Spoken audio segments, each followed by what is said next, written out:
when you start to expect seeing guys turn the corner with it and start to get it. Jordan? Coach, just for some of us that don't know, could you just take us behind the curtain of just what you guys do, both in the strength side, but also some of the conditioning work as well? Yeah, so in the winter time when we come back, basically for those first 4 weeks up until signing day, tour duty, we just go on Friday afternoon. So coaches are on the road during the week.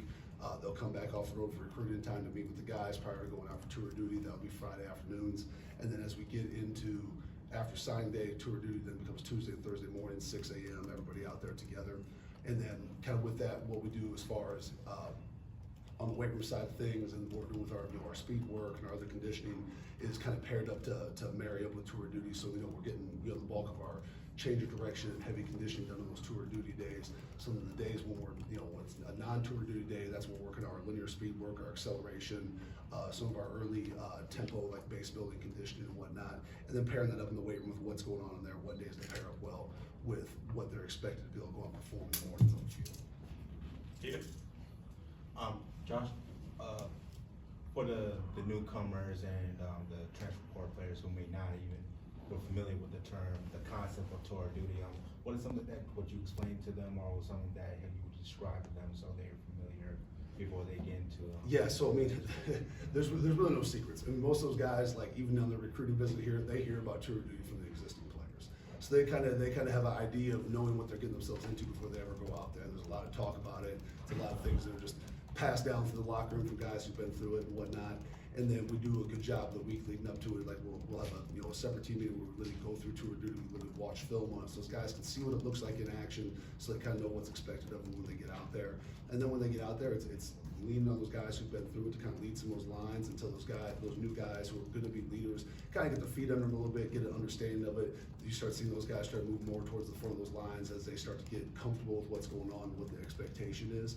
But it's kind of a deal where, like I said, because the consistency year in, year out, that's a very much like passed down, in the locker room, class to class, kind of generation to generation of like, this is what we do. And, every school does some version of mat drills or team conditioning or whatever. But it's the difference with tour duties, it's the standard that it's done to, the expectation of how it's executed, where every detail matters, every finish matters. And if it's not right, then we go back and we do it until we get it right. And so, those guys come into that without understanding, but then it's feeling the pressure of that, right? It's a little bit different. If it's just myself and the strength staff out there, yeah, we can create an environment, we can coach guys hard, we can put pressure on guys, but it's a little bit different when it's your position coach, your coordinator, the head coach, the guy that controls your playing time, the guy that recruited you to bring you here. You have a different level of connection and accountability in that setting, so we're trying to really, it's not just hard work for the sake of hard work. You're also trying to create an environment that feels like practice, that feels like game day, where there is an increased anxiety, increased pressure on you to go perform, not just for yourself, but for your teammates and then for the coach that brought you here as well. Brendan?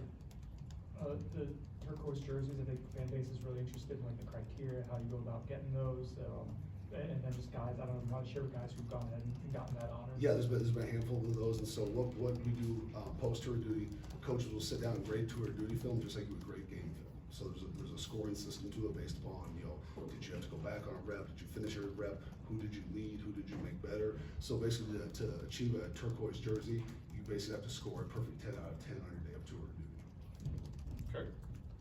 One guy I think I saw in the video at the turquoise jersey is Daryl Jackson. I know he has always looked the part, has always been the first off the bus guy. We've heard a lot this offseason about just how impressive he's been. I guess, what have you seen different from him maybe to the last few years here? Yeah, I mean, it's not so much different than the last few years, it's a different level of ownership going into this year. I mean, he came back here with a specific purpose of where he wants to go next year, and came back with knowing what it's gonna take to not just, hey, I'm just come back and do another year and see what happens. That's a guy that came back on a mission to improve himself, to put himself where he believes he can be, where we believe he can be next year when the draft comes around. And so what you see at Daryl, he's always been a hard worker, right? But you see more now of him pouring into other guys, him becoming more of a vocal leader than what he's been in the past. And then obviously, the physical things for Daryl speak for themselves and what that guy's capable of, whether it be in the weight room, on the field, and his movement skills, all those things. But what you're seeing now is a guy who's more so putting more of the ownership of leadership and that upon his shoulders in those settings. And those are the things it takes to be a guy that's in a turquoise jersey. You have to be a guy who isn't just doing a great job yourself. Am I helping make you better? Am I helping making him better? Am I being a leader? That's kind of the final step it takes to be able to get that. Because you can have a perfect day work-wise, but if you didn't do those those things, then you're not quite that turquoise jersey guy yet. Chris? Of the newcomer bunch, were there any guys or a guy who stood out pretty consistently with how they went about tour duty? Yeah, I mean, it's a very exciting young group from the early enrollee high school guys to the guys that transferred in. An absolute tremendous group of kids that we brought in from, like I said, there's some young, super exciting guys with, guys like, Shamar, guys like Max Redmond, some of those guys coming in, conduct the way they conduct themselves, what they're capable of physically, kind of the energy and edge those guys bring to your veteran guys you brought in, and the Adrian Medleys, the Mike Pettises, Tommy, those guys, like, with the veteran leadership, the college football resumes, coming in, building those relationships with their teammates, and then, coming in and from how they, not just how they carry themselves, but the work they put in, of backing up the reason why, that they came here, and the reason they were brought here in the first place. Aslan? Josh, how would you describe, I guess, your initial impressions of Tommy and then the way he kind of carries himself around the team in these settings? I mean, that guy's been phenomenal. I mean, from the time, from recruiting visit to committing to immediately, post that, the help of, communicating with other guys. He's a guy, when he got here his first few weeks, had a goal of, like, I want to spend, they'd be able to spend one-on-one time with me in the building, out of the building, with every single guy on the roster. So coming in, the way he went about building relationships, great personality, huge energy with that guy, and that's infectious. Guys that are drawn to that, guys feed off that, and so I think what he's done has really been a masterclass in how you come in as a new guy somewhere and ingratiate yourself to your teammates, and then help share to make those guys better, and slowly building that toward, like, putting yourself in a position to go be that leader, and being able to do that because of the relationships you build leading up to when those points come. Jordan? Coach, you mentioned working with the coaching staff. Obviously, it's a new group this year. Just what have you seen leadership-wise, but also working with some of the new guys on the staff, like Coach White, Coach Malzahn? No, it's a great group of guys. A great group of guys who brought in. Just seeing them come in, it's tough. As a position coach or coordinator, you come to a new program. Well, you're getting there in December. You hit January. You hit the road recruiting right away. So you're trying to balance out going to recruit the next incoming class while you're trying to get to know and build relationships with your current roster that's here now. And so trying to see those guys walk that line and doing both those things, and then since post signing day, coming back off the road, the amount of time that they pour into those guys, the amount of time they've spent with those guys, and then just with the interactions we've had, like, I'm very, very excited about this group that's come in, and then just feedback from the players that they're coaching. How's it working with so and so? How is it learning the new system? Those type of things. Like, and you get the a ton of feedback from those guys and how they see it and how they view it. And, like, I really, really feel good about where we're sitting at right now, where we're at in that process. Aslan? Coach, I know, like, strength and conditioning, there's a lot of meat and potatoes, lifts, mobility work, things like that. Has there been anything new that you guys have tried to implement to address anything that you guys want to see different this year out of the guys? I mean, the kind of big thing is, every year it's, you can never be the same year in, year out, because your team's not the same year in, year out. Do you have an older veteran team? Do you have a younger team? Do you see, is there deficiencies that you see that you need to address? And so you always go into with that evaluation process. As you go into the wintertime, it's still a pretty general time of year of training. Football's still a long ways away. So kind of football's the spring program is kind of the time of year with football where I always view it as, like, we're most general. This is the time of year. This is bigger, faster, stronger. Those are the priorities this time of year. And as we transition through spring ball, through the summer, as we start getting closer and closer to camp, it starts becoming a little more specific to position, a little more specific to body type, a little more specific to what the actual game and tempo of practice is going to demand. So, but when you come back, this time of year, the wintertime, got to get strong, got to be powerful, got to start developing the base level, all our acceleration, all of our speed work, so we can transition that into the summertime. Bob?